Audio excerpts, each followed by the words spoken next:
Hey everyone, and welcome to the show. Today we're diving headfirst into a country that's super old, like ancient times old, but also super modern, like Silicon Valley modern. You guessed it, we're talking about India. And this isn't just some boring geography lesson. We're going to see how a country with thousands of years of history became a global superpower.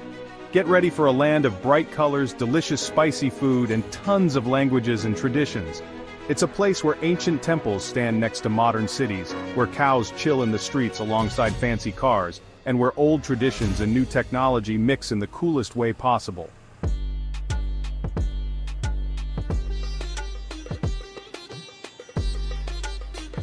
Picture this. You're walking through a busy market, the air filled with the smell of incense and spices. You're bargaining for handmade souvenirs, checking out beautiful henna tattoos, and watching ancient rituals being performed with total dedication. But then, you turn a corner, and boom! Shiny glass buildings of huge tech companies appear, buzzing with young people creating the future with their coding skills. From the ancient practice of Ayurveda to the latest advancements in artificial intelligence, India embraces both its past and its future with open arms.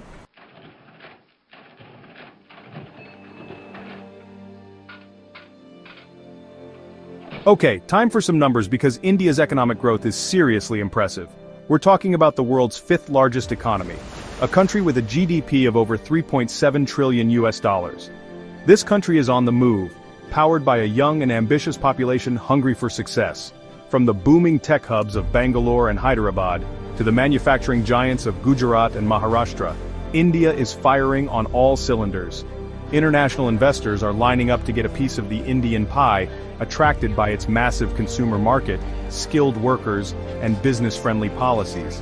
So, buckle up, because we're about to uncover the secrets behind India's economic miracle.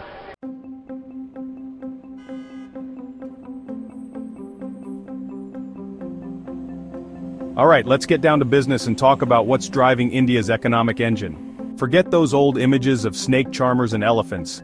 This is about serious economic power. We're talking about a country that's gone from being mainly agricultural to a global economic force in just a few decades. So, what's the secret sauce? Well, it's a mix of awesome things. First, you've got a huge and increasingly young population. We're talking over 1.4 billion people, with an average age of just 28. Second, India's embracing globalization like an old friend. They've opened up their markets, welcomed foreign investment, and become a key player in global trade.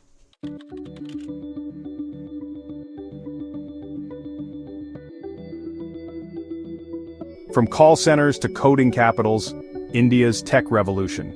Now, when you think of global tech hubs, Silicon Valley probably comes to mind. But hold on, because India's giving them a run for their money. We're talking about cities like Bangalore, Hyderabad, and Pune, which are now known for innovation and technological awesomeness. They're not just churning out code monkeys, they're birthing unicorns, startups valued at over $1 billion. Well, those call centers have transformed into sophisticated tech hubs with Indian engineers designing everything from software to satellites. We're talking about companies like Infosys, Wipro, and Tata Consultancy Services, which are now global IT giants. India is also seeing a surge in startups, with young entrepreneurs tackling everything from e-commerce and fintech to healthcare and education.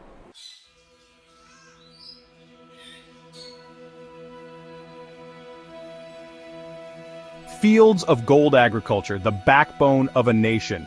Now, while India's tech sector is definitely booming, let's not forget about the backbone of its economy, agriculture. This is a country where over 60% of the population still relies on agriculture for their living. We're talking about massive fields of wheat, rice, sugarcane, and cotton, stretching as far as the eye can see. India is the world's second largest producer of rice and wheat, and let's not forget about the spices. From the fiery heat of chili peppers to the aromatic allure of cardamom and turmeric, India's spices have been making food taste amazing around the world for centuries.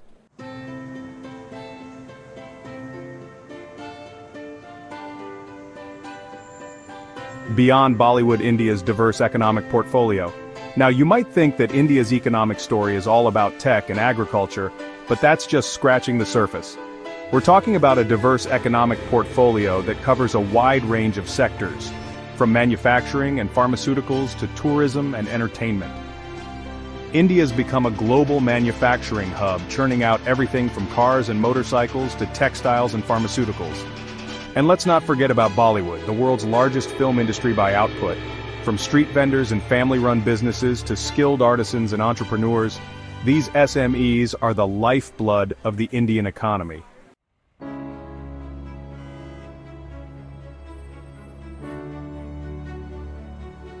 Alright, remember that global economic powerhouse we were talking about?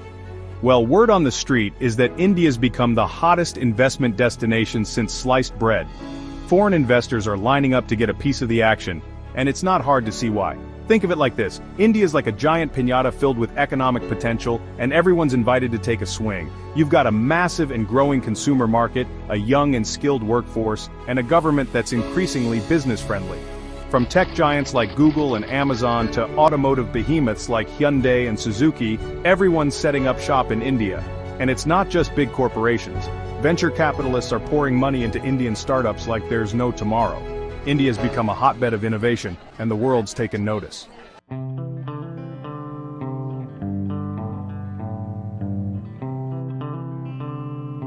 Now, before we get too carried away with all this economic excitement, let's address the elephant in the room: India's economic challenges.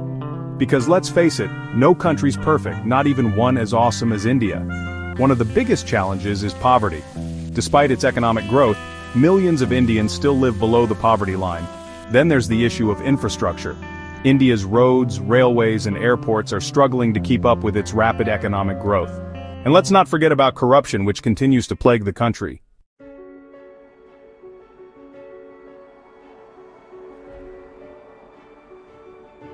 Now, let's talk about a sensitive but crucial issue: income inequality. While India's economic pie is getting bigger, it's not being sliced evenly. The gap between the rich and the poor is widening, and that's a cause for concern. The government's trying to bridge the gap with social welfare programs and initiatives to empower marginalized communities. But it's an uphill battle, and more needs to be done to ensure that the benefits of economic growth reach everyone.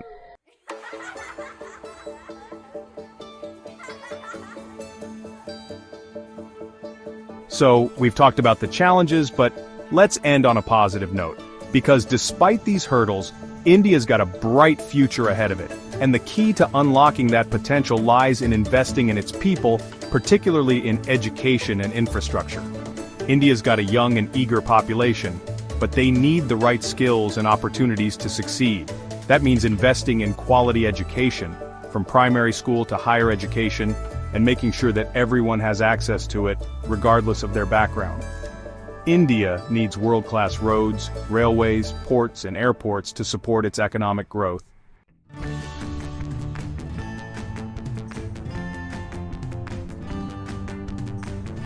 Okay folks, hold on to your hats because we're about to enter the whirlwind world of Indian politics. Imagine a country with over 1.4 billion people, speaking over 20 different languages, and practicing a kaleidoscope of religions. Now try to get them all to agree on something. India's a parliamentary democracy, which means they elect representatives to make decisions on their behalf. Think of it like a giant debate club.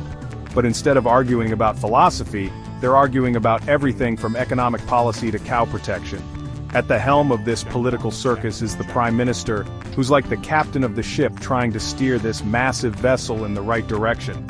You've got to navigate coalitions, appease different interest groups, and somehow keep the country moving forward. It's like trying to herd 1,000 cats, but instead of cats, it's political parties.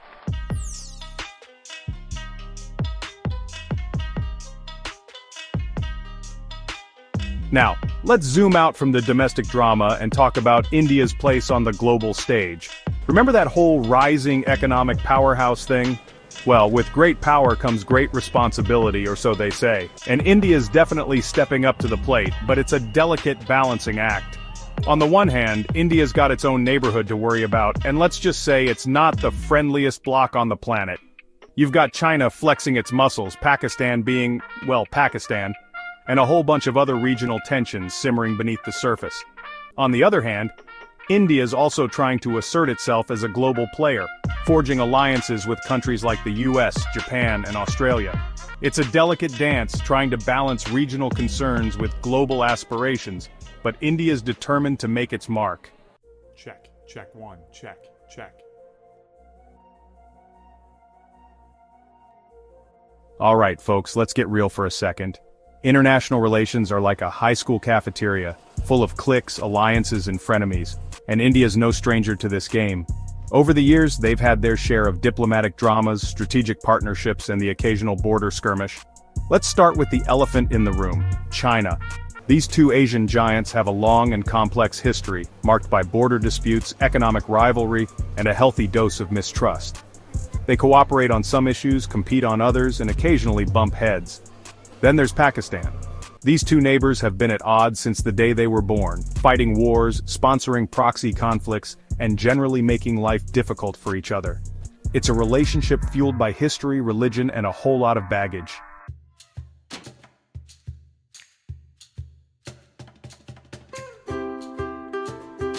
Now, while India's busy navigating the choppy waters of international relations, let's not forget about the challenges brewing at home. Remember that whole unity and diversity thing? Well, it's a beautiful concept, but it's not without its hiccups. India's a melting pot of cultures, religions, languages, and ethnicities. It's a vibrant tapestry, but sometimes those threads get tangled. The government's constantly walking a tightrope, trying to promote national unity while respecting regional identities. It's about finding that sweet spot where everyone feels a sense of belonging while celebrating their unique heritage.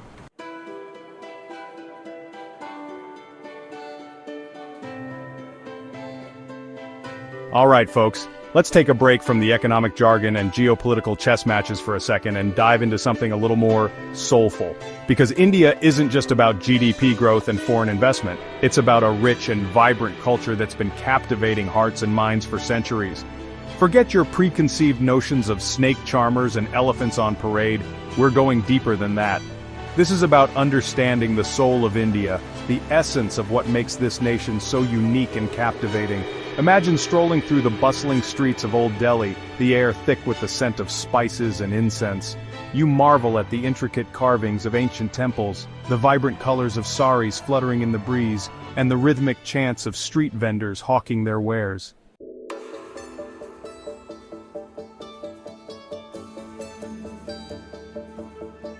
Part 2, From Ancient Wisdom to Scientific Prowess, India's Enduring Legacy. Now let's talk about India's contribution to the world. And I'm not just talking about yoga and chicken tikka masala, though those are pretty awesome, I'll give you that. We're talking about a legacy of knowledge and innovation that shaped the course of human history. Did you know that India gave the world the concept of zero? Yeah, that little symbol that revolutionized mathematics and made modern computing possible. You're welcome, world. And check this out. Today, India's a global leader in space exploration with its own space agency, ISRO, launching satellites and sending missions to the moon.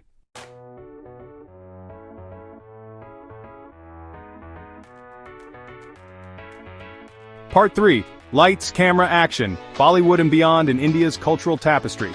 Alright folks, let's talk about something everyone loves, entertainment. And when it comes to entertainment, India's got it in spades. I'm talking about Bollywood, baby, the land of epic romances, gravity-defying dance sequences, and enough melodrama to make a soap opera blush. Bollywood's more than just an industry in India, it's a cultural phenomenon. It's a form of escapism, a reflection of society, and a source of national pride. From the snow-capped Himalayas to the beaches of Goa, Bollywood films transport audiences to a world of color, music, and emotions. But India's cultural scene goes beyond Bollywood. From classical dance forms like Bharatanatyam and Kathak to traditional music genres like Carnatic and Hindustani, India's a treasure trove of artistic expression. And let's not forget about literature. From the ancient epics of the Mahabharata and Ramayana to the works of modern literary giants like Rabindranath Tagore and Arundhati Roy, Indian literature offers a window into the country's soul.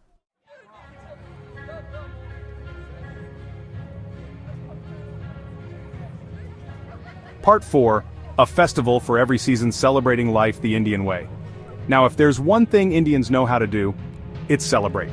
From the vibrant colors of Holi to the dazzling lights of Diwali, India's a land where celebrations are a way of life. It's about community, family, and tradition, celebrating life in all its beautiful glory.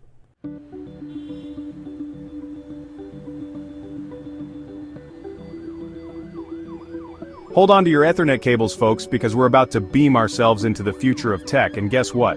India's got the controls. Forget Silicon Valley. We're talking about the rise of Silicon Plateau, where Bangalore, Hyderabad, and Pune are churning out tech talent faster than you can say algorithm. Remember when India was all about call centers and outsourcing? Yeah, those days are so last decade. Now, Indian engineers aren't just taking orders, they're building empires. We're talking global tech giants like Infosys, Wipro, and Tata Consultancy Services, competing head-to-head with the best in the world. But it's not just about big corporations. India's become a hotbed for startups, with young entrepreneurs tackling everything from e-commerce and fintech to healthcare and education, using cutting-edge technology. These aren't your average app developers. They're solving real-world problems, disrupting industries, and putting India on the global innovation map.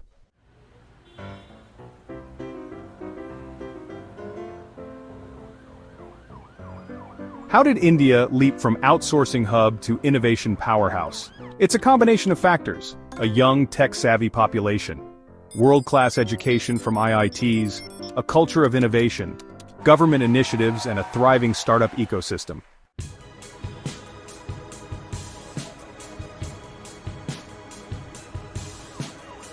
Now let's talk about the future, and I'm not talking about flying cars and robot butlers.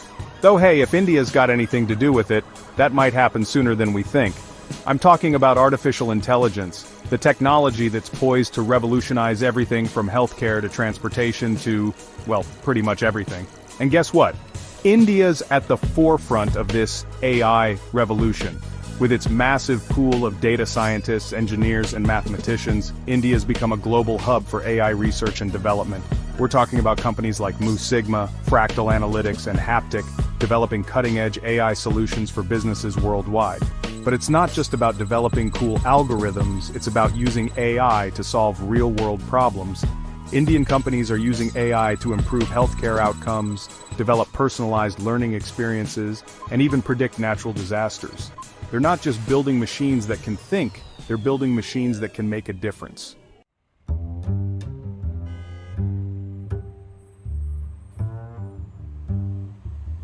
Part 4. Challenges and Opportunities Navigating the Ethical Landscape of AI in India. Now, before we get too carried away with all this AI excitement, let's address the ethical elephant in the room. Because like any powerful technology, AI comes with its own set of challenges and risks. We're talking about issues like job displacement, algorithmic bias, and the potential for misuse. India is well aware of these challenges, and they're taking steps to address them. The government's released guidelines for ethical AI development, and there's a growing debate about the societal impact of this technology. It's about ensuring that AI is used for good, not for harm, and that its benefits are shared by all. But beyond the challenges, AI also presents a tremendous opportunity for India. It's a chance to leapfrog traditional development models, solve long-standing problems, and create a more equitable and sustainable future. It's about harnessing the power of technology to empower people, bridge divides, and unlock human potential.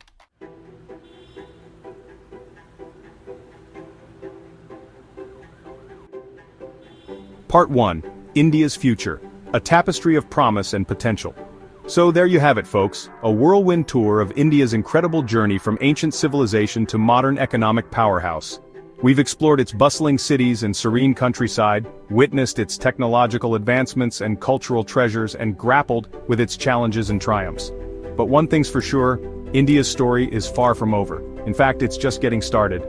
Imagine a future where India's young population, armed with education and driven by innovation, transforms the nation into a global leader in fields like renewable energy, sustainable development, and space exploration.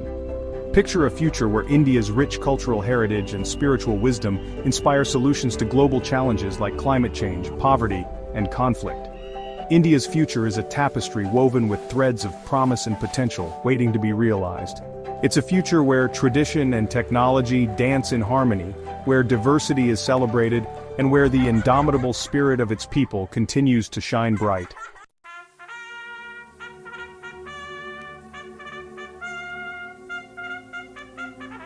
Part 2. The world is watching. India's moment on the global stage. The world is watching and India is ready to take its place on the global stage. No longer content to be a passive player, India is asserting its voice, shaping global conversations, and contributing to solutions for a better world. From climate action to global health initiatives, India is stepping up, leading by example and inspiring others to follow. With its growing economic might, diplomatic influence, and technological prowess, India is poised to play a pivotal role in shaping the 21st century. It's a nation that understands the interconnectedness of our world, the shared challenges we face, and the importance of collaboration and cooperation. India's moment has arrived, and the world is eager to witness the unfolding of its extraordinary journey. It's a journey that promises to be filled with challenges, triumphs, and transformative change, not just for India but for the world.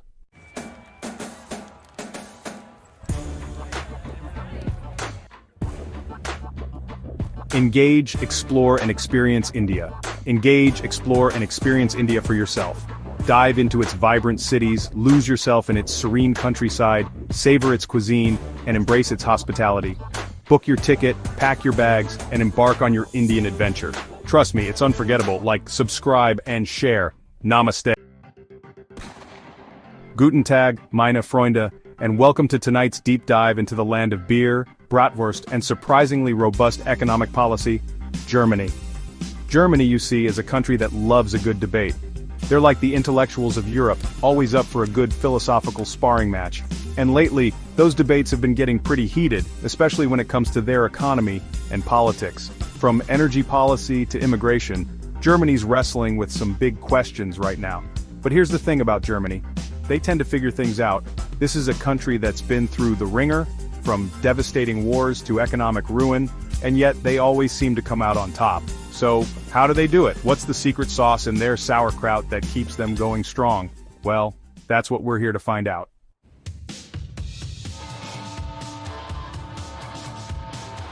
Let's rewind the clock a bit, shall we? It's post-World War II, and Germany's in ruins. Their cities are bombed-out shells, their economy's in shambles. Fast forward a few decades, and what do you see? Germany, the economic powerhouse of Europe. Hard work, pragmatism, and engineering prowess. So, how did they turn things around?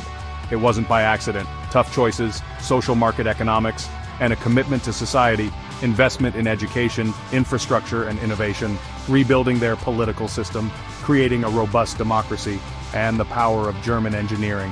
From cars to chemicals, Germany excels.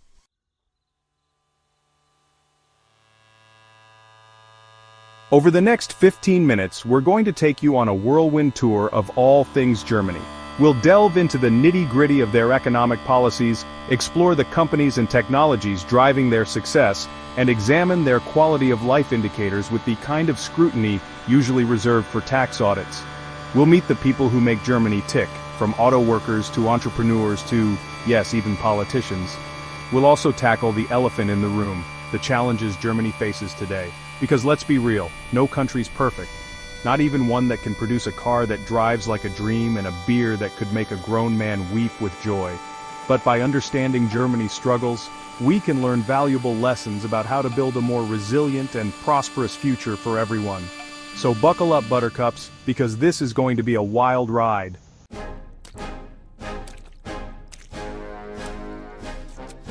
Let's talk about the Wirtschaftswunder, the German economic miracle. After World War II, Germany adopted a new currency, received Marshall Plan aid, and rebuilt industries efficiently. High-quality exports drove growth, propelling Germany to the global forefront.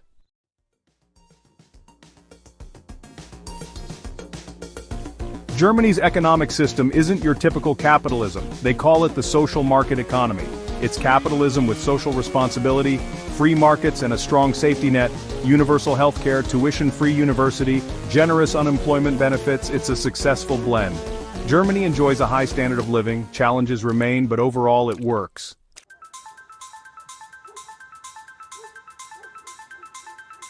Germany's success is tied to their legendary work ethic.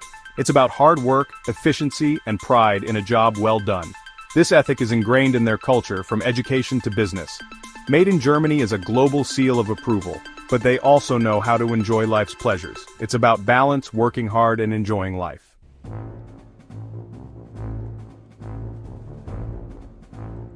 Alright, gearheads and chemistry nerds, this one's for you. Germany is the Beyoncé of the industrial world, consistently churning out hits. Cars that purr, precise machinery, and chemicals that make the world interesting. Germans and cars go together like pretzels and beer.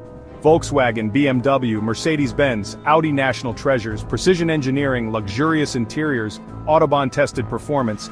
But it's not just about cars. Germany's also a powerhouse in manufacturing. Siemens, Bosch, and BASF are global leaders. They make things that work well.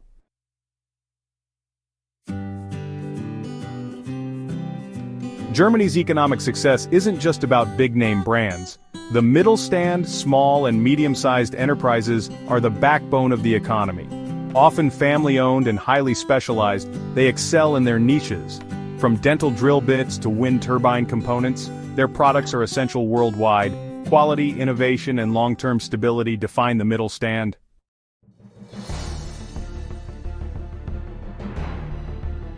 Now let's talk about innovation. Germany isn't content with just resting on its laurels. They're constantly pushing the boundaries of technology, investing heavily in research and development. From artificial intelligence to renewable energy, Germany's at the forefront of the technological revolution. They're not slowing down anytime soon. Germany understands that to stay ahead of the curve, you have to be constantly evolving. This has led to breakthroughs in fields like biotechnology, nanotechnology, and automotive engineering. Germany's developing everything from self-driving cars to electric vehicles. They're also using technology to tackle climate change and aging populations. Germany's out there building the future, one innovative idea at a time.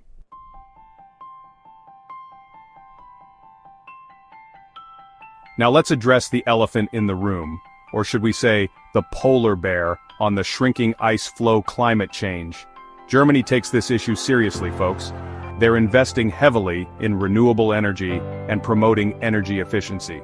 German engineering is at the forefront of this fight. Solar panels are sprouting up everywhere. Massive wind turbines harness the power of the wind. It's not just about big projects. Individuals are encouraged to reduce their carbon footprint. They call it Energiewende, or energy transition. Germany's proving it's possible to be green and economically successful.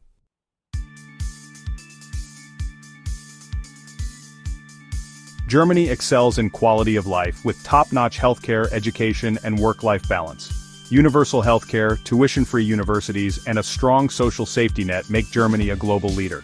Germany consistently ranks near the top in global quality of life indicators, so yeah, Germany's doing all right for itself.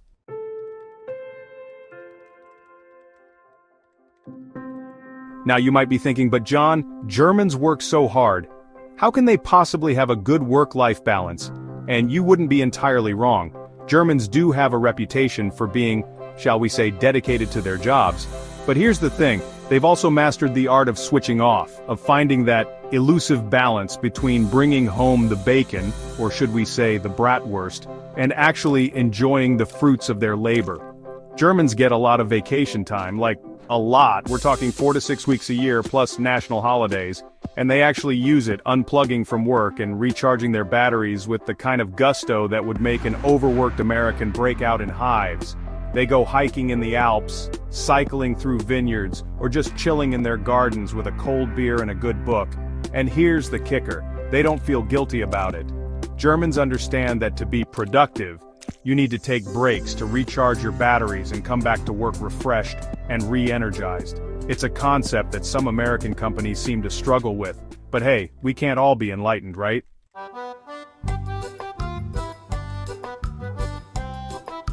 Finally, let's talk about that intangible but oh so important feeling of well-being.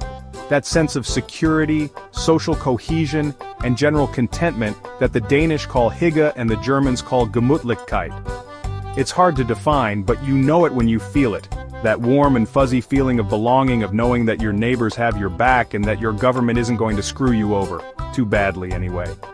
Germany might not be perfect, but they've got this whole Gemütlichkeit thing down pat. They have a strong social safety net, low crime rates, and a culture that values social responsibility and solidarity. People look out for each other, whether it's helping an elderly neighbor with their groceries or volunteering at a local charity. And while Germans might not be known for their effusive displays of emotion, they're more about the understated nod of acknowledgement. They have a deep sense of community and belonging. They believe in working together, in supporting each other, and in building a society where everyone feels safe, secure, and dare we say, content. And that, my friends, is a beautiful thing.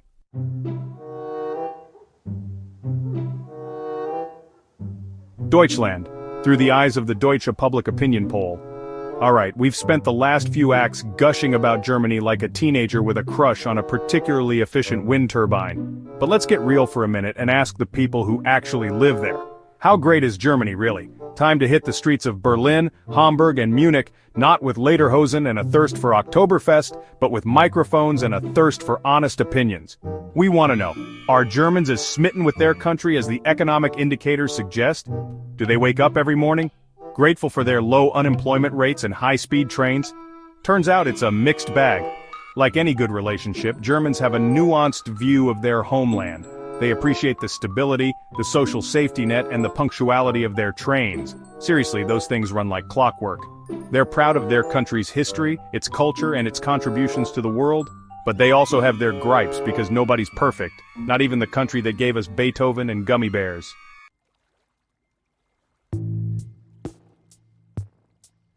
The grumbles and gripes because no one's perfect, not even Germany. What keeps Germans up at night? Bureaucracy, high living costs, and taxes. German bureaucracy is legendary and frustrating. Even the most patient reach for schnapps. Berlin's coolness comes at a price, rents rising fast and housing is expensive. Taxes fund social programs but can feel burdensome. And the weather? Gloomy and rainy. But hey, at least they've got beer, right?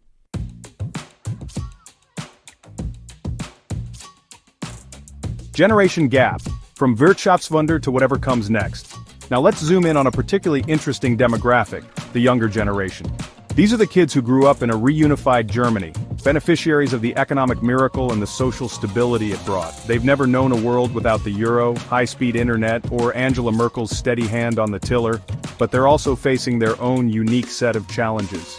The job market's more competitive than ever, the cost of housing is sky high, and climate change is no longer some abstract threat, but a very real concern that's shaping their future. So, how are they feeling about all this? Are they optimistic about the future, or are they, dare we say, a little bit angsty? It's a bit of both, really. On the one hand, they're grateful for the opportunities and advantages they've been given. They're well-educated, tech-savvy, and open to the world. They're passionate about social justice, climate change, and making the world a better place. But they're also worried about the future, about finding affordable housing, secure jobs, and a planet that's still habitable in 50 years.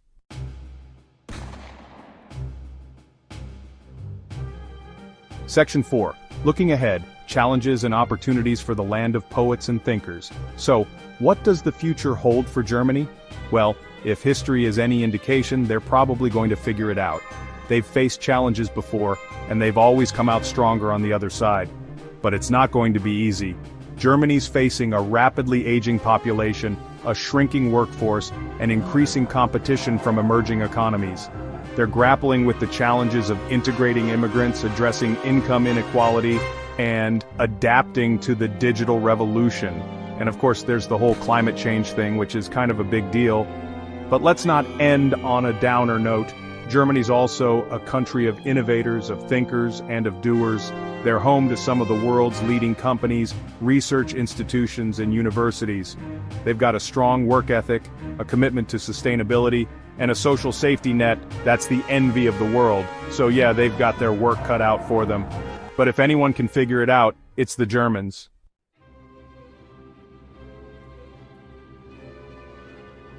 From ashes to Autobahn and back again, Germany's talent for snatching victory from the jaws of defeat is legendary. From hyperinflation to post-World War II devastation, they've emerged stronger each time. The post-World War II economic miracle wasn't their first rodeo. They've learned from crises, adapting their systems to prevent history from repeating. This resilience has transformed Germany into the stable, prosperous nation it is today.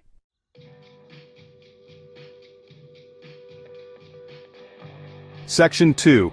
The Unification Stress Test, 2 systems, 1 nation, many growing pains. Fast forward to 1989, when the Berlin Wall came tumbling down like a poorly constructed Lego project. The reunification of East and West Germany was a joyous occasion, a victory for democracy and a testament to the enduring human spirit. but it was also a monumental economic and social challenge, like merging two different operating systems into one nation. Imagine integrating an economy built on communist principles with one built on free market capitalism. It was a recipe for chaos, with soaring unemployment, skyrocketing government spending, and cultural clashes. Think of it as a family reunion, where half the relatives speak a different language and have never seen a washing machine before. But Germany tackled this challenge head-on, investing heavily in infrastructure, education, and job creation. They retrained workers, attracted investment, and bridged the economic gap. It wasn't always pretty, but Germany's commitment to unity and investment in its people paid off, paving the way for a stronger nation.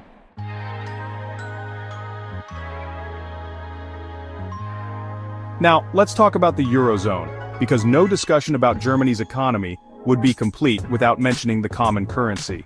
The euro has boosted trade, stabilized prices, and simplified travel across Europe. But the Eurozone has also had its share of drama. The 2008 crisis exposed weaknesses, leading to a sovereign debt crisis. Germany provided financial assistance but demanded strict austerity measures.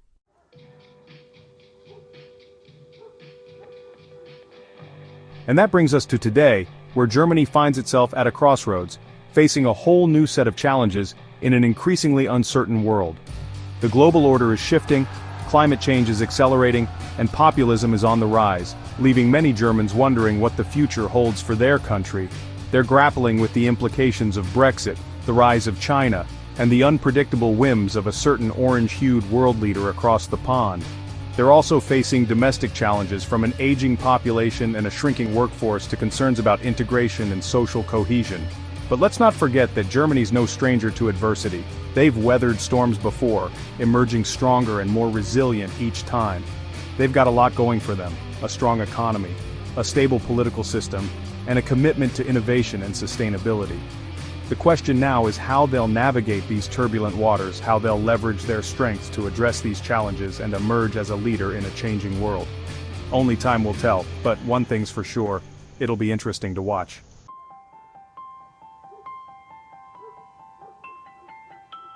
Germany, dissected, analyzed, and sprinkled with affectionate mockery.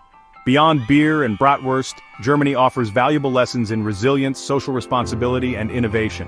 They've shown that bouncing back from adversity is in their DNA. A strong work ethic and pragmatism go a long way. Investing in education and infrastructure is key to prosperity. Cooperation and a shared commitment to the common good are still possible.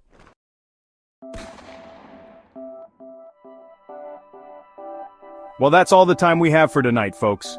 We've journeyed from the ruins of post-war Germany to the gleaming factories of the present, exploring the economic policies, technological innovations, and cultural quirks that have made this country the envy of the world. We've delved into their successes, dissected their challenges, and maybe even learned a thing or two along the way. But the conversation doesn't end here. We want to hear from you, our discerning viewers. What did you think of Germany's success story? What lessons do you think other countries can learn from their example? And most importantly, what's your favorite German word? Ours is Schadenfreude, because, well, we're only human. Don't forget to like, subscribe, and hit that notification bell so you never miss an episode of our globe-trotting adventures in economics, politics, and whatever else tickles our fancy. Until next time, stay informed, stay curious, and remember, if Germany can figure it out, there's still hope for the rest of us.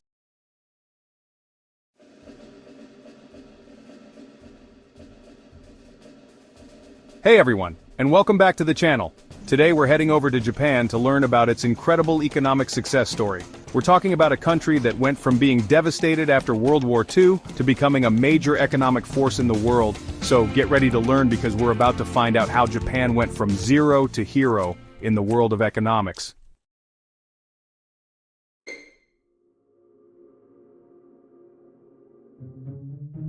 Section 2. Land of the Rising Robots, and Other Surprising Facts.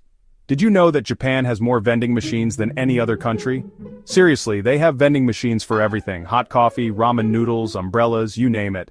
And get this, Japan even has a hotel where all the staff are robots. Need your bags taken to your room? Robot. Want fresh towels? Robot.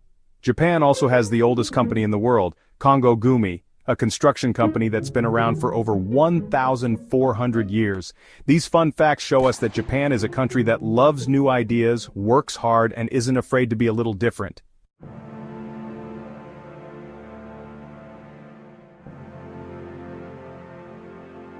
Section 3. Buckle up, Buttercup, this is how Japan did it. Over the next few minutes, we're going to uncover the secrets of Japan's economic success. We'll look at how they recovered after the war and how their technology changed everything.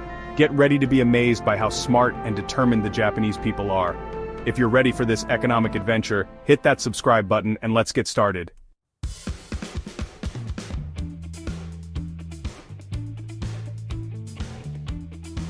Section 4. Rising from the rubble, Japan's post-war economic miracle. Okay everyone, imagine this. It's 1945, World War II is finally over, and Japan is in ruins. But Japan, being Japan, decided to pick itself up and rebuild. What happened next was incredible. In just a few decades, Japan went from being a destroyed country to having the second strongest economy in the world. How did they do it? With a combination of government help, clever businesses, and a whole lot of hard work. It's a story that will make you want to shout, "Hooray for Japan!"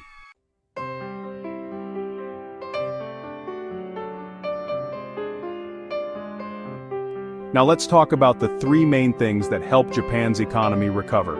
These are the three key factors that made Japan's economy strong again: the Korean War boom, the economic miracle period, and the rise of Japanese manufacturing. First, the Korean War. Because Japan was friends with the United States, it started supplying a lot of goods and services to the US military during the war. Then came the economic miracle period, from the 1950s to the early 1970s. The government created policies that encouraged investment, exports, and new technologies.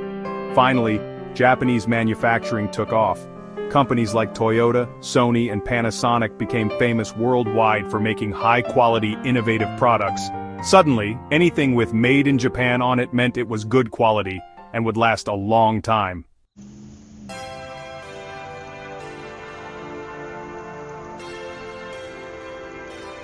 Let's talk about technology. Japan's success wasn't just about making things, it was about making things better, smarter, and faster than anyone else. One of the biggest reasons for this technological revolution was Japan's focus on research and development. Companies put a lot of money into inventing new technologies and making their existing products even better. And we can't forget about Japan's love for automation. From car factories to restaurants, Japan has always been ahead of the game in using technology to get things done faster and more efficiently. This constant drive to improve technology made Japan a world leader in electronics, cars, and many other industries. Think about it. You're probably watching this video on a device that uses Japanese technology right now.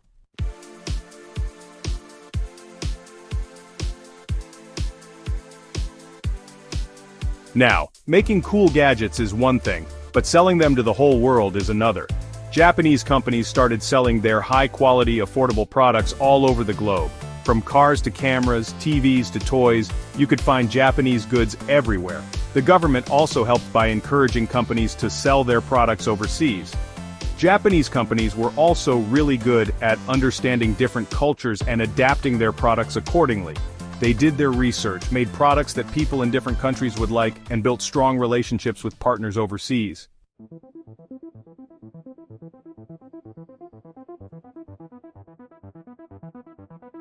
Okay everyone, let's talk about the brains behind Japan's economic success, the government. Think of the Japanese government as a coach, guiding its businesses to victory. They created policies to encourage investment, boost exports, and help important industries grow. One of the government's main strategies was to make it easier for businesses to succeed. They lowered taxes, gave financial help to companies, and made it easier for them to borrow money. The government also played a big role in deciding which industries were important for the country's future and gave them extra support to help them compete globally.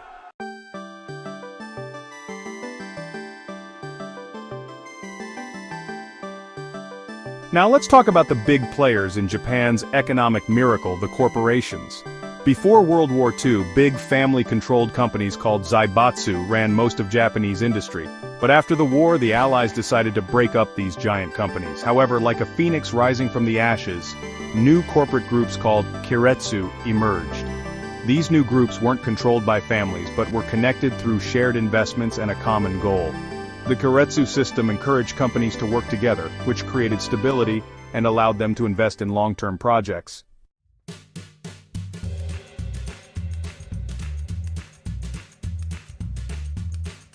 Now let's talk about bureaucracy, all the rules and paperwork that can make it hard to start and run a business.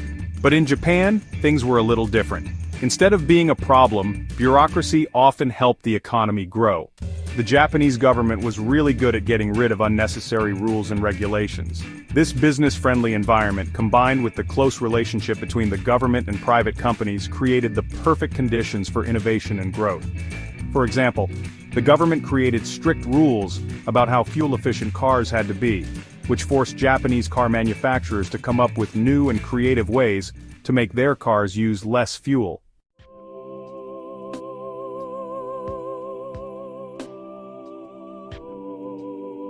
Section 4. The price of prosperity, social challenges in a booming economy. Now before we get too excited about all this economic success, it's important to remember that Japan's rapid growth also created some challenges. One of the biggest problems was income inequality. As Japan's economy grew stronger, the gap between the rich and the poor widened. Another challenge was the rising cost of education and healthcare. As Japan's population got older and had fewer children, it became more expensive to take care of everyone. And let's not forget about the impact that Japan's rapid industrialization had on the environment. Factories produced a lot of goods, but they also produced a lot of pollution. Japan's economic miracle came at a cost to the environment, and future generations would have to deal with the consequences.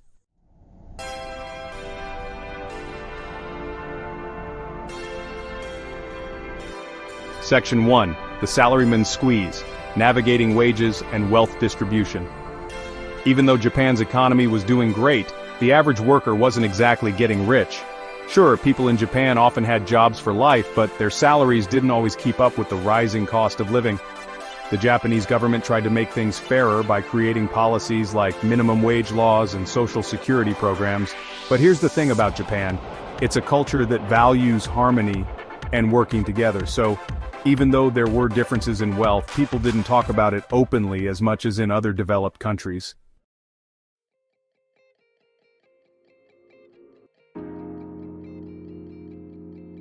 Section 2. The Land of the Rising Cost of Living and How People Cope. Let's talk about how much it costs to live in Japan. It's no secret that Japan can be a very expensive place to live, especially in big cities like Tokyo and Osaka.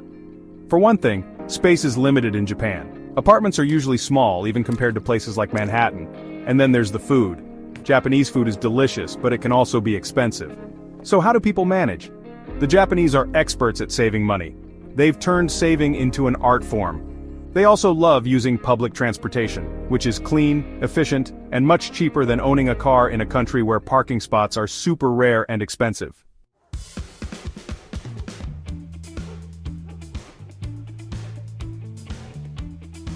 Okay, let's talk about womenomics.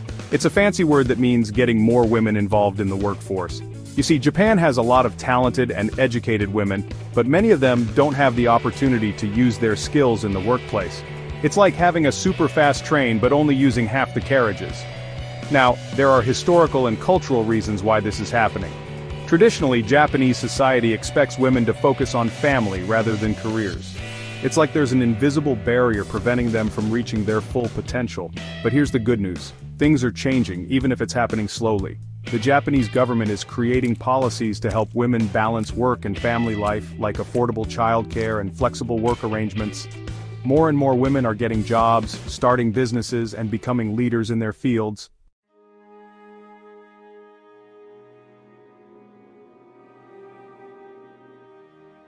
And now for the biggest challenge facing Japan's economy: demographics. Japan has one of the oldest populations in the world, and very few babies are being born.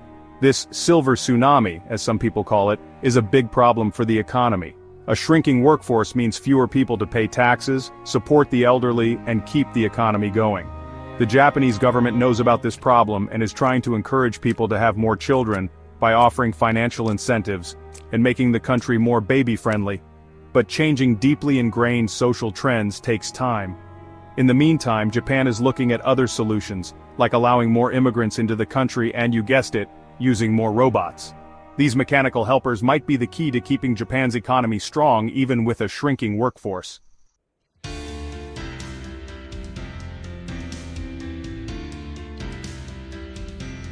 Okay everyone, let's talk tech. When it comes to technology, Japan is like that friend who always has the newest, coolest gadgets. From the moment they figured out how to make things incredibly small and efficient, remember those tiny pocket calculators? Japan has been leading the way in the world of technology. They are obsessed with automation, making things small and making things look cool. Remember those Sony Walkmans? Those were a classic Japanese invention. Those tiny devices changed the way we listen to music. Suddenly you could listen to your favorite songs wherever you went. And then there's the Shinkansen, Japan's famous bullet train. This super-fast and efficient train has been transporting people across Japan at incredible speed since 1964.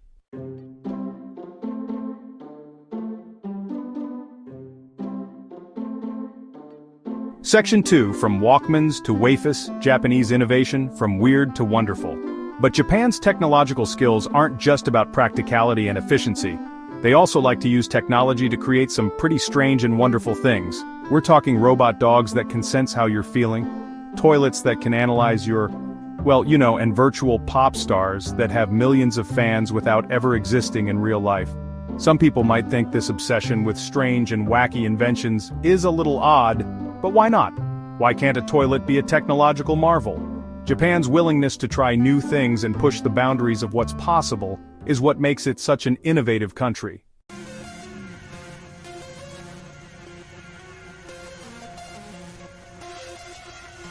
Section 3, the AI advantage. Can Japan lead the next technological revolution? Now let's talk about the future. The future is not just a distant dream, it's being built right now, and Japan is at the heart of this transformation. And when it comes to the future of technology, one thing is for sure, artificial intelligence, or AI, is going to be huge. It's not just a trend, it's a revolution. Japan has always been fascinated by AI and its potential to solve problems, and even explore what it means to be conscious. This fascination is deeply rooted in their culture and innovation spirit. They've created robots that can play sports, write poetry, and even conduct orchestras. These aren't just gimmicks, they showcase the incredible versatility and potential of AI. But beyond these incredible inventions, Japan is also thinking about the ethical and social implications of AI. They understand that with great power comes great responsibility. They're asking important questions like, what does it mean to be human in a world with intelligent machines? How do we coexist with these new entities? How do we make sure that AI is used for good and not for bad? These are not just technical questions but moral and philosophical ones. These are big questions that people all over the world are thinking about, and Japan is leading the way in addressing them. Japan will be right there at the forefront of the AI revolution, not just as a participant but as a leader, shaping the future of technology and maybe even the future of humanity. The world is watching, and Japan is ready to lead.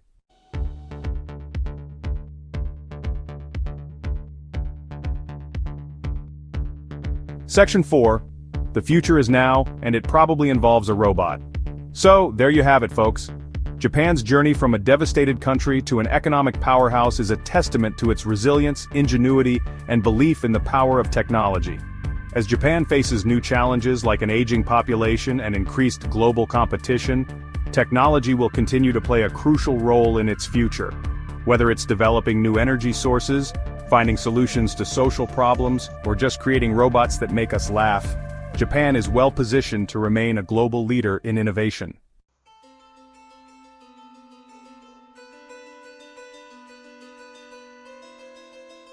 So we've traveled through time, explored Japan's recovery after the war, and witnessed its incredible technological advancements, but what does it all mean? What is the legacy of Japan's economic miracle? Well, first and foremost, Japan's story is a testament to the strength and determination of the human spirit. This is a country that faced immense challenges and emerged stronger and more innovative. But Japan's impact goes far beyond its own borders. Its products, technologies, and culture have spread throughout the world, influencing everything from the cars we drive to the video games we play. Japan's story reminds us that economic success doesn't happen by chance. It's the result of hard work, smart planning, a willingness to embrace new ideas, and a little bit of that Japanese spirit.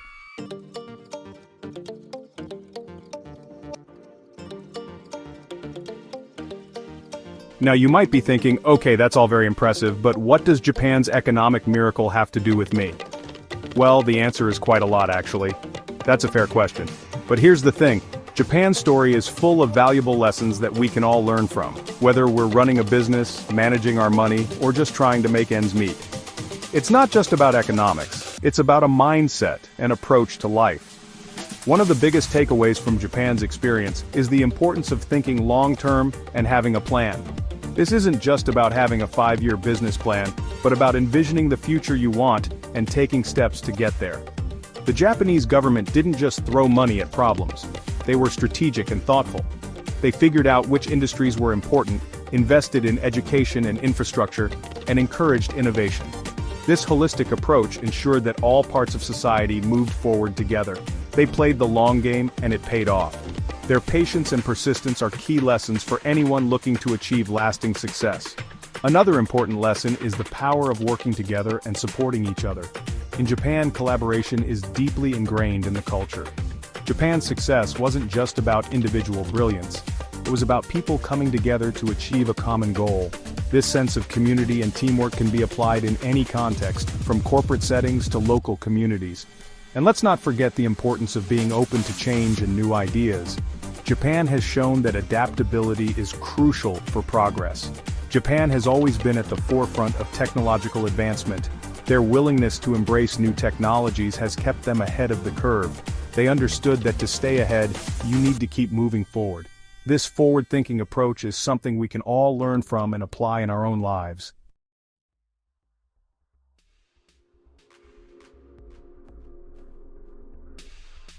But it's not all smooth sailing for Japan. They face some big challenges in the 21st century that could determine their economic future. One of the most pressing issues is that aging population we talked about. With fewer young people to support a growing elderly population, Japan is dealing with a shrinking workforce and a strained social safety net. Then there's the challenge of keeping the economy growing in a globalized world. Japan isn't the only country excelling in technology and innovation anymore. It faces tough competition from China, South Korea, and other emerging economies. To stay ahead, Japan needs to keep investing in research and development and be ready to adapt to changing global markets. And let's not forget about the environmental challenges facing Japan, a country that's very susceptible to natural disasters and the impacts of climate change. Finding a balance between economic growth and protecting the environment will be crucial for Japan's long-term success.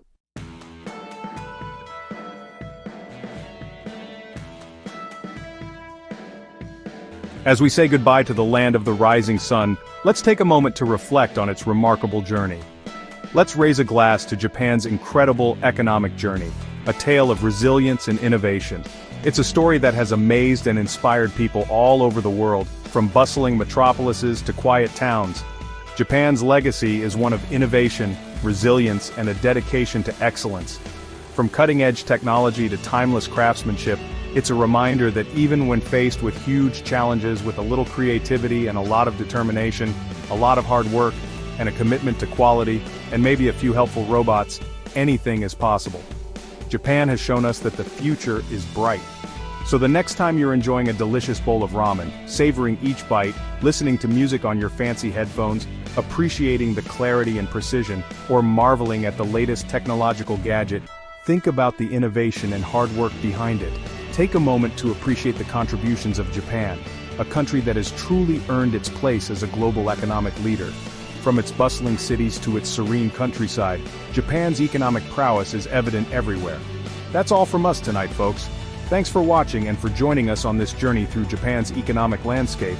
Be sure to like, subscribe, and share this video with your friends. And leave a comment below telling us what you found most surprising about Japan's economic miracle. Until next time, stay curious, stay informed, and stay awesome. Hey everyone, welcome back to the show. China. Just saying the name conjures up images, doesn't it? Forbidden cities, pandas munching on bamboo, and enough neon lights to make Las Vegas blush. But beneath the dazzling exterior lies something even more fascinating. An economic transformation so profound, so rapid, it's left the rest of the world playing catch-up. Over the next few minutes, we're going to dive headfirst into the captivating story of China's economic rise.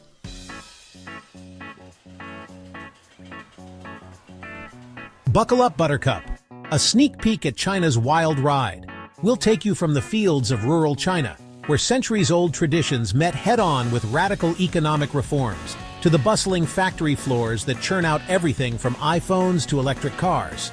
We'll meet the people on the front lines of this economic revolution, from the tech moguls raking in billions to the factory workers struggling to make ends meet. Now, let's get down to business, shall we?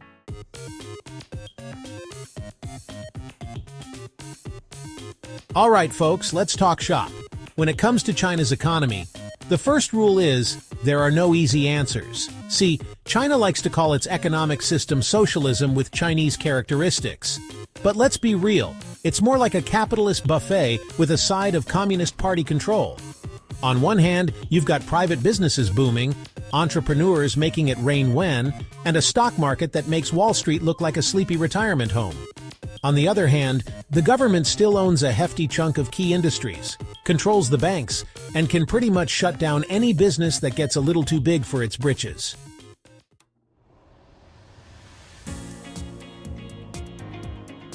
Let's rewind the tape, shall we? Back in the 1970s, China was about as economically exciting as a bowl of plain rice. Necessary, sure, but not exactly setting the world on fire. Then came Deng Xiaoping, a pint-sized leader with a giant vision.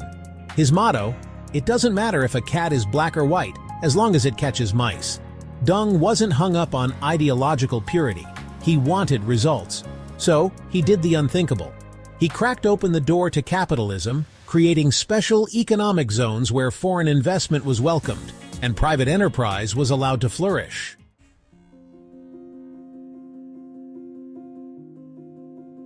Section 3. The price of progress, inequality, and the urban-rural divide. Here's the thing about economic miracles. They rarely benefit everyone equally. While China's coastal cities were transformed into gleaming metropolises, the rural countryside often lagged behind, like a forgotten sibling stuck in an endless time warp. The result? An economic chasm between urban and rural China, a tale of two nations existing within the same borders. Now, to be fair, the Chinese government is acutely aware of this problem and has taken steps to address it, pumping money into rural infrastructure and social programs. But it's a bit like trying to put out a forest fire with a garden hose. The scale of the challenge is simply massive.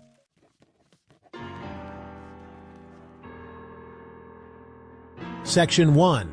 The People's Republic of Workaholics, 996, Culture and the Hustle. Now let's talk about the engine driving this Chinese economic machine, the people. Specifically, their legendary work ethic. Forget your casual Fridays and unlimited vacation days, folks. In China, it's all about the hustle. We're talking 996 culture, where working from 9 a.m. to 9 p.m. 6 days a week is considered the norm, not some cruel form of corporate torture.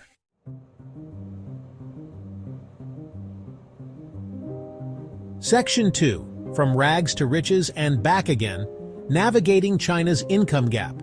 So all this hard work, all this hustle, surely it's translating into widespread prosperity, right? Well, yes and no. See, China's economic miracle has created an unprecedented number of millionaires and billionaires. But here's the catch. China's income inequality makes America's look like child's play. While the urban elite are sipping champagne and buying private islands, millions in rural areas are still struggling to put food on the table.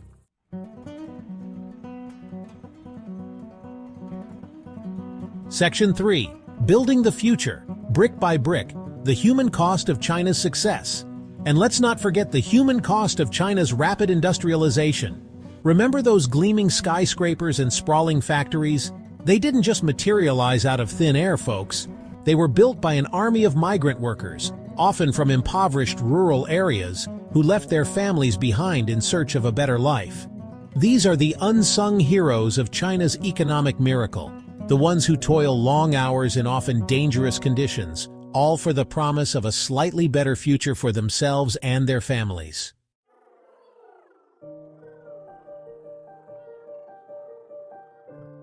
Section 1. The bamboo curtain rises from Mao to market reforms. All right, history buffs, buckle up, because we're about to take a wild ride through China's economic evolution. Picture this. It's the 1950s, and Mao Zedong, the People's Republic's founding father, is calling the shots. He's got big plans, folks. Really big plans. We're talking collectivized farms, backyard steel mills, and an economic system that makes even the most hardcore socialist blush. It was the era of the Great Leap Forward, a bold, some might say disastrous, attempt to transform China from an agrarian society into an industrial powerhouse overnight. Spoiler alert, it didn't quite work out as planned. Instead, it led to widespread famine, economic chaos, and a whole lot of awkward silences at Communist Party meetings.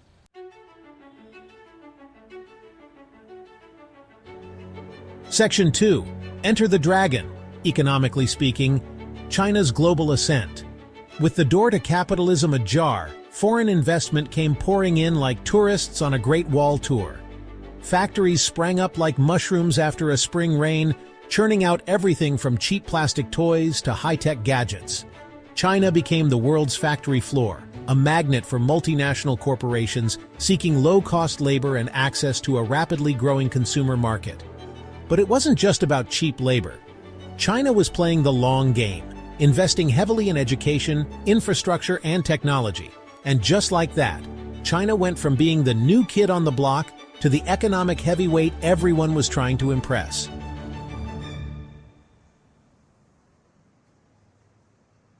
Section 3. From copycats to innovators, the rise of Chinese tech titans. Now, in the early days, China was often accused of being a land of copycats, churning out cheap knockoffs of Western products. But what the critics failed to realize was that China was learning, adapting, and innovating at a pace that would make your head spin faster than a Beyblade in a washing machine. Enter the Chinese tech titans, companies like Alibaba, Tencent, and Huawei, who emerged from the shadows to become global players in e-commerce, social media, and telecommunications. China was no longer content to be the world's factory. They wanted to be the world's innovation hub, a place where the future was being written in binary code.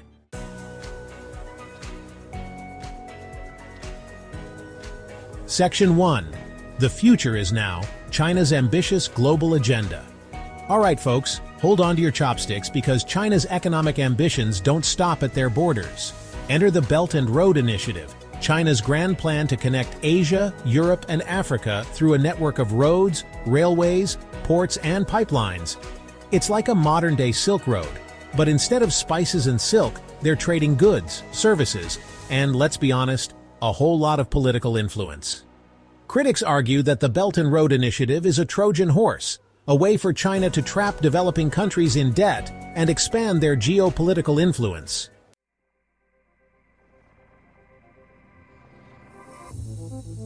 Section 2. The Green Giant awakens China's role in the climate change battle.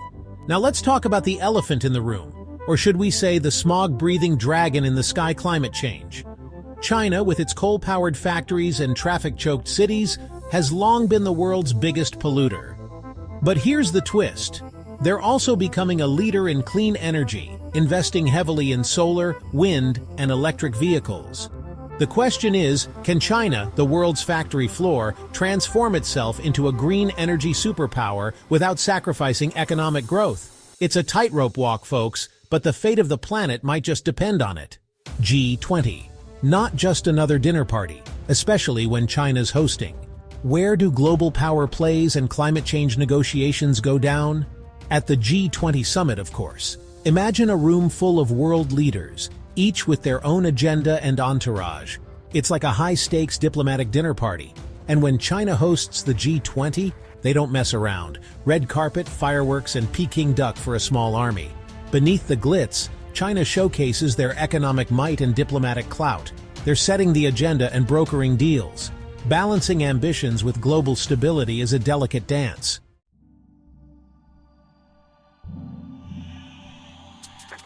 Hold on to your algorithm-loving hats, folks, because we're diving headfirst into the wild world of Chinese artificial intelligence. Forget about self-driving cars and robot butlers. China's taking AI to a whole new level, one that's both awe-inspiring and, let's be honest, a little bit creepy. We're talking facial recognition software so advanced it can identify a jaywalker from space. We're talking AI-powered surveillance systems that make Big Brother look like a nosy neighbor peering through your curtains. And we're talking algorithms that can predict your future shopping habits with scary accuracy. Now, some might call it innovation. Others might call it an Orwellian nightmare. But one thing's for sure, China's going all in on AI, investing billions in research, development, and deployment of this game-changing technology. They're creating AI unicorns, startups valued at over $1 billion, faster than you can say Jack Ma. They're attracting top talent from around the globe, luring them with fat paychecks and the promise of working on cutting-edge projects that could change the world.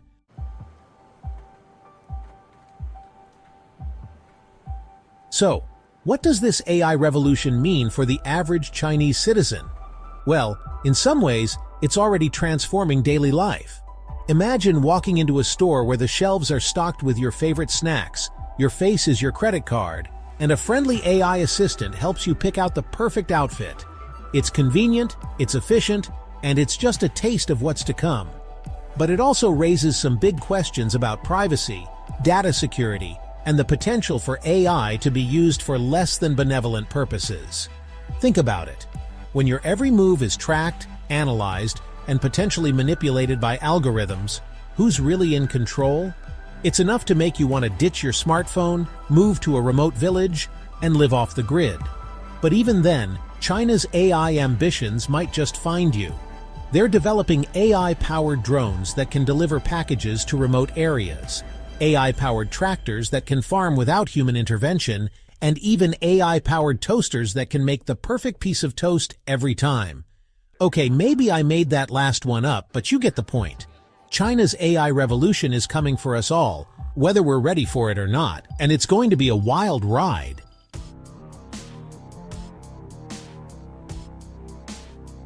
So there you have it, folks. A crash course in China's economic rise. A story of ambition, innovation, and a whole lot of hard work. From rural backwater to economic titan, China's journey has been nothing short of remarkable, a testament to the resilience and ingenuity of its people. But as we've seen, China's economic miracle comes with its fair share of challenges. The widening gap between rich and poor, the environmental consequences of rapid industrialization, and the ethical dilemmas posed by their embrace of artificial intelligence. These are issues that China, and indeed the world, must confront head-on. And let's not forget the big question looming over this entire narrative. Can China maintain its economic momentum without sacrificing the well-being of its people and the health of our planet? Can they find a balance between economic growth, social equity, and environmental sustainability? The answers, my friends, are far from clear. But one thing's for sure. China's choices, its successes, and its failures will have profound implications for all of us. So buckle up, Buttercup, because the ride's just getting started.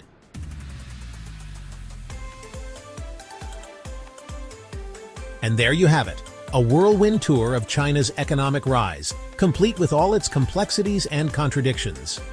We've covered everything from Deng Xiaoping's capitalist cat theory to the potential for AI-powered toasters to take over the world. Okay, maybe not that last one, but it's only a matter of time, right? We hope you've learned a thing or two, had a few laughs, and maybe even developed a newfound appreciation for China's economic ambitions. But most importantly, we hope we've sparked your curiosity, your desire to learn more about this fascinating country. Hit that subscribe button and join us on this wild ride. We promise you won't regret it. Hello and welcome. This week we're diving headfirst into the economic mosh pit that is the United States of America. We're talking about a country that's like the love child of a bald eagle and a monster truck rally. Loud, proud, and fueled by a truly alarming amount of corn syrup. Now, before you even think about reaching for that unsubscribe button, just hear me out. Because whether you love it, hate it, or just find it vaguely terrifying, there's no denying that the USA has its greasy fingerprints all over the global economy. It's like that one friend who shows up to a party, eats all the snacks, and somehow still manages to be the life of the party. You might find them annoying, but you can't ignore them. And throughout this video, we're going to be relying heavily on some stunning visuals to really bring this economic roller coaster to life. So make sure you stick around for some truly breathtaking shots of, well, probably a lot of strip malls and fast food chains. But hey, that's America for you. So if you're ready to embark on this wild ride through the heart of American capitalism, make sure you hit that subscribe button, like this video, and leave a comment below letting me know your burning questions about the good old US of A. Because trust me, this is one story you won't want to miss.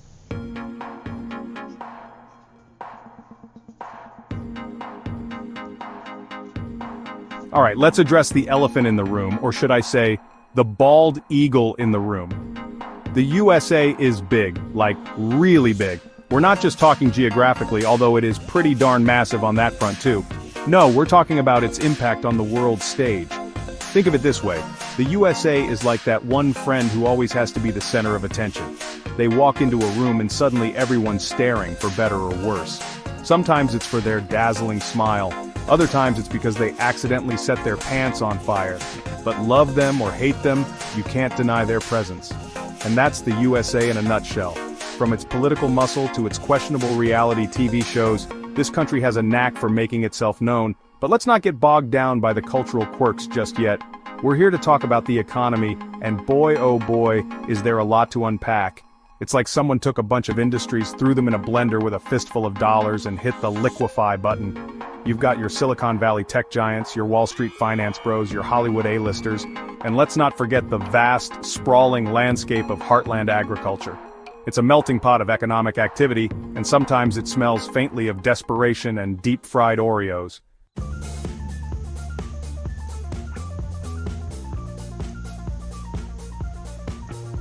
Okay, let's break down some of the big players in this economic circus, shall we? Because when it comes to the US economy, some names carry a lot of weight. We're talking about the kind of companies that could buy and sell small countries if they felt like it. And probably have, let's be honest. First up, we've got the tech giants, you know, the ones Apple, Microsoft, Google, Amazon. These companies are like the popular kids in the school cafeteria, except instead of lunch money, they're hoarding data and market share.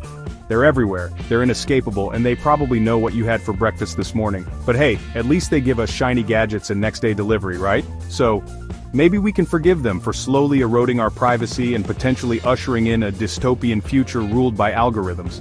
Just kidding. Unless. And then there's Hollywood, the glitzy, glamorous heart of the entertainment industry. It's a place where dreams are made, stars are born, and writers are woefully underpaid. From blockbuster movies to binge-worthy TV shows, Hollywood churns out content like a well-oiled CGI-enhanced machine. But let's not forget about the less glamorous but equally important sectors of the US economy. We're talking about energy and agriculture, the backbone of this economic powerhouse. Now when it comes to energy, the USA is like that friend who brings a six-pack to a party and then drinks it all themselves. It's got vast reserves of oil and natural gas, making it one of the world's leading producers and consumers. And then there's agriculture. Forget Silicon Valley, the real heartland of America is covered in fields of corn, wheat, and soybeans. The USA is an agricultural powerhouse, producing enough food to feed itself and a good chunk of the rest of the world. Of course, this abundance comes with its own set of challenges like environmental concerns and the exploitation of farm workers. But hey, at least we've got plenty of corn to turn into ethanol and high fructose corn syrup, right?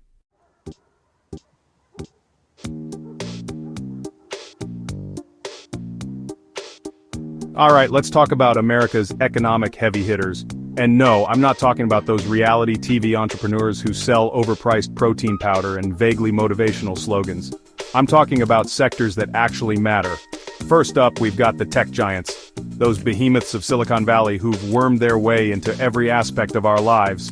Apple, Microsoft, Google, Amazon, these companies are practically holding our data hostage while simultaneously selling us things we didn't know we needed. It's a terrifying yet deeply convenient relationship. And then there's the entertainment industry, with Hollywood as its glitzy, Botox-filled epicenter. From superhero movies that make billions to reality shows about people who eat bugs, America's entertainment machine churns out content that captivates, terrifies, and occasionally makes you question the very fabric of reality.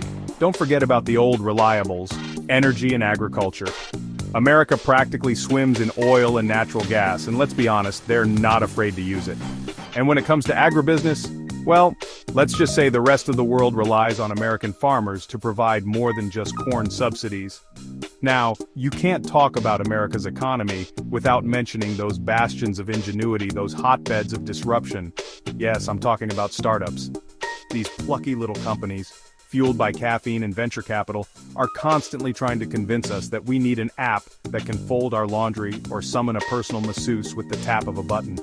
And sometimes, just sometimes, these startups actually change the world. Take Tesla, for example. Elon Musk, with his questionable tweets and even more questionable haircuts, has somehow managed to make electric cars sexy. Who saw that coming? Then there's SpaceX, which is basically trying to turn humanity into a multi-planetary species because, just existing on Earth isn't exciting enough. It's ambitious, it's audacious, and it might just save our collective asses one day if we manage to completely ruin this planet. Of course, not every startup is going to be the next Tesla or SpaceX. Most of them will probably end up as cautionary tales whispered in hushed tones at Silicon Valley cocktail parties, but that's the beauty of the American startup ecosystem. It's a high-risk, high-reward game, and sometimes, just sometimes, it pays off in spectacular fashion.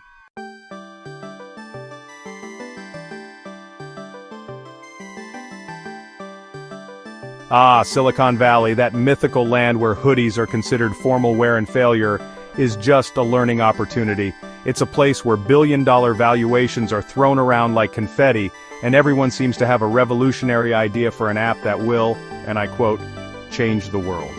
This is the land of venture capitalists, those deep-pocketed risk-takers who are essentially the gatekeepers of the tech world. They're the ones who decide which startups get funded, which ideas see the light of day, and which founders get to buy their own private islands. But let's not kid ourselves, Silicon Valley is not all sunshine and rainbows.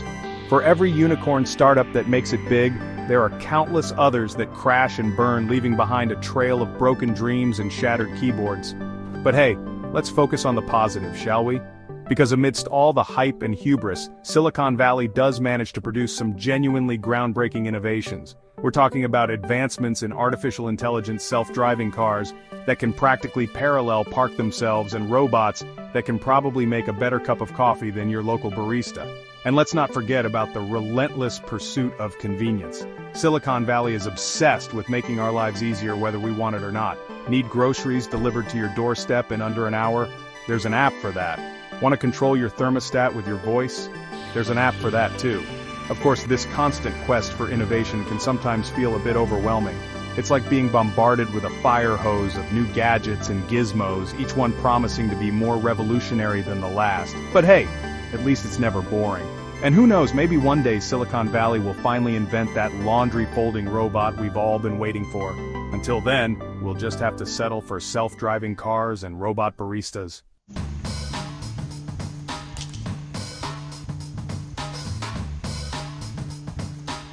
Now, it's all well and good to marvel at America's economic might, but let's not forget that this prosperity comes at a price. And unfortunately, that price is often paid by those who can least afford it. We're talking about income inequality, folks, that ever-widening gap between the haves and the have-nots.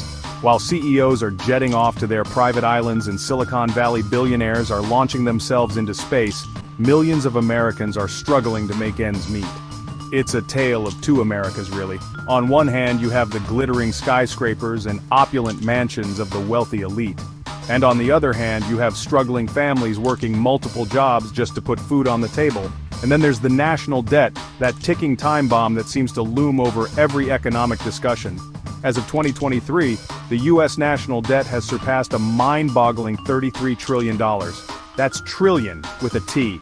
It's a number so large, so unfathomable, that it's hard to even wrap your head around it. To put it into perspective, if you were to spend $1 million every day, it would take you over 90,000 years to spend $33 trillion. Now, some people will tell you that the national debt is not a big deal, that it's just a number on a spreadsheet. But those people are either delusional or they stand to benefit from the current system. The truth is, the national debt has real-world consequences. It can lead to higher interest rates, inflation, and slower economic growth, and eventually, if it's not addressed, it could lead to a full-blown economic crisis.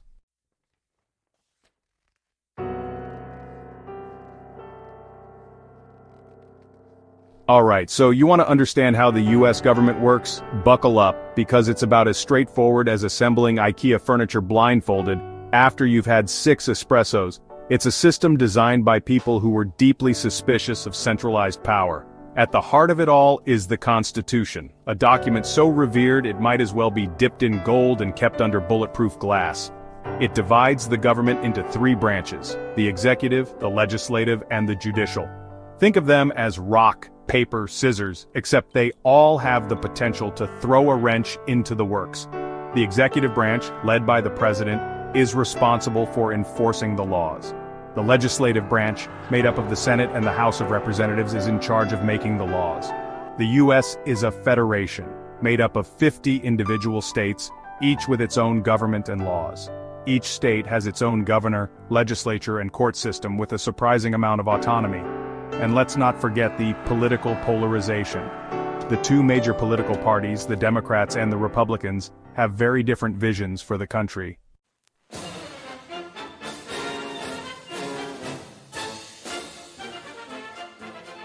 The United States, global superpower, defender of freedom, land of the free, home of the, well, you know the rest. But when it comes to international relations, America's like that friend who throws a great party, but also has a tendency to start arguments with the neighbors. They've got their fingers in more pies than a baker with a gambling problem, involved in everything from international trade deals to military interventions. They're a founding member of the United Nations, NATO, and more acronyms than you can shake a stick at.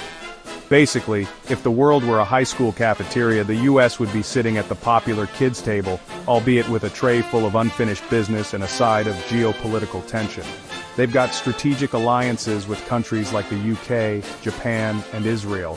Think of them as the study group that occasionally gets together for a game night. But then there are the geopolitical rivals like China, Russia, and Iran. The kids sitting at the other table, giving them the side eye and occasionally trying to trip them in the hallway.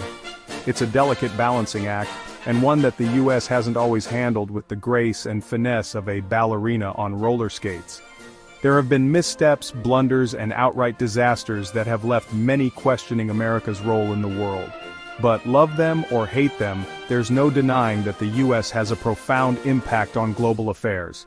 Now, when we talk about America's global influence, we can't ignore the elephant in the room, or more accurately, the aircraft carrier in the harbor.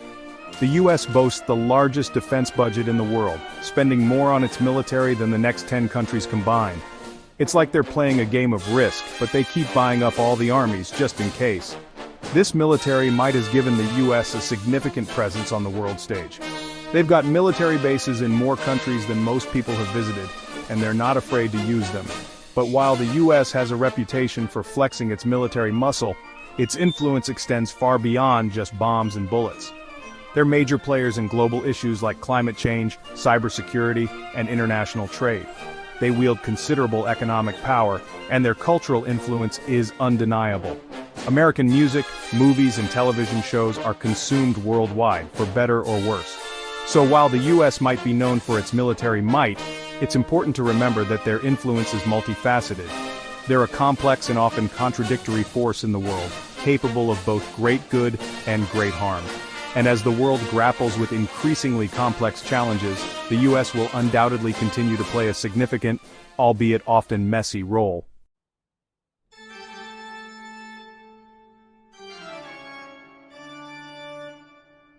The United States.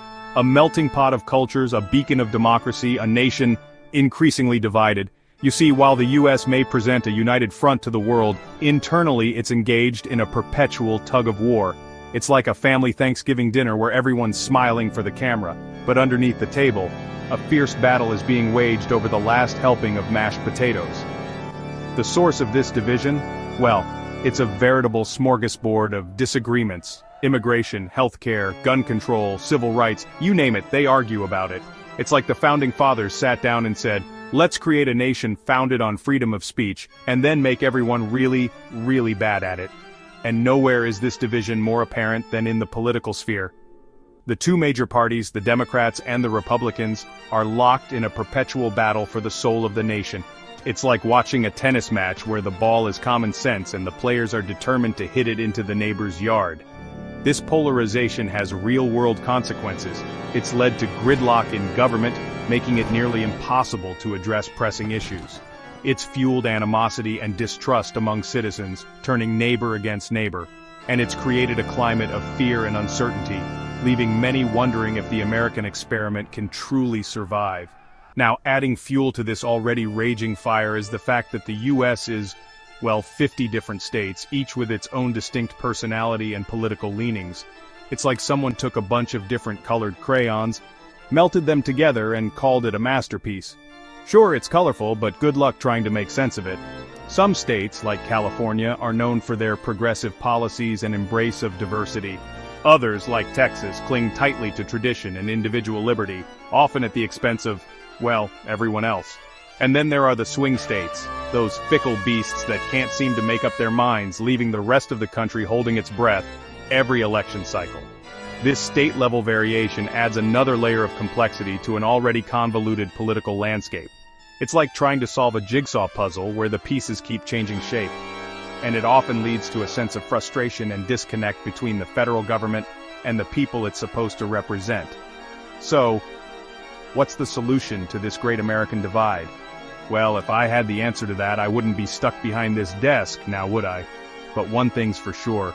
Until Americans can find a way to bridge their differences and engage in respectful dialogue, this nation will continue to be its own worst enemy.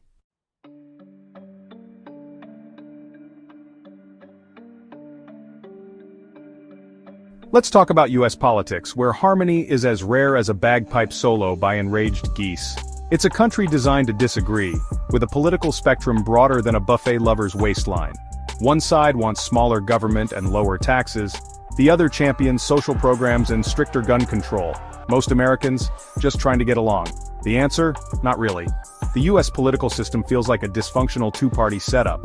It's like Survivor, but with filibusters and debt ceiling talks. California and Texas, the Beyoncé and Taylor Swift of states. California is the tech-savvy cool kid. Texas is the rodeo champ with a booming economy. Just kidding.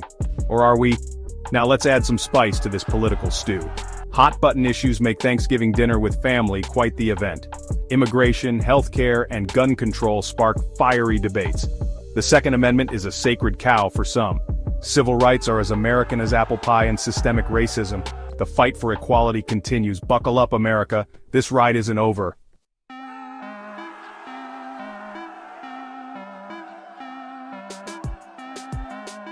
If there's one thing the United States excels at, it's cultural diversity. You can find a taco truck on every corner, celebrate Oktoberfest, and witness a Bollywood dance-off in Times Square. It's like the world threw a party, and everyone showed up with their best dishes and dance moves. With over 330 million people, the U.S. is home to people from every corner of the globe. It's a nation built on immigration, where generations have come to seek their fortunes and start new lives. This cultural mix is reflected in everything from the food we eat to the music we listen to. Want authentic Ethiopian food? Head to Washington, D.C., craving Vietnamese pho? Little Saigon in Orange County, California has got you covered. In the mood for Polish pierogies? Chicago's Polish Village is the place to be. But this cultural richness is about more than just cuisine. It's about the exchange of ideas, traditions, and perspectives that make the U.S. vibrant. It's about the constant evolution of what it means to be American, as fluid as the Mississippi River. Over 350 languages are spoken in the U.S., making it a linguistic melting pot. You're just as likely to hear Spanish in Miami as Mandarin in San Francisco's Chinatown. This linguistic diversity is a strength, a testament to the country's ability to embrace different cultures. It's a reminder that the American story is a chorus of voices, each with its own unique perspective, a story written in countless languages, evolving with every new wave of immigrants. So next time you're in New York or Los Angeles, appreciate the incredible tapestry of cultures around you. Listen to the symphony of languages, savor the aromas of different cuisines, and remember that this beautiful mess of cultures and traditions is what makes the United States truly unique.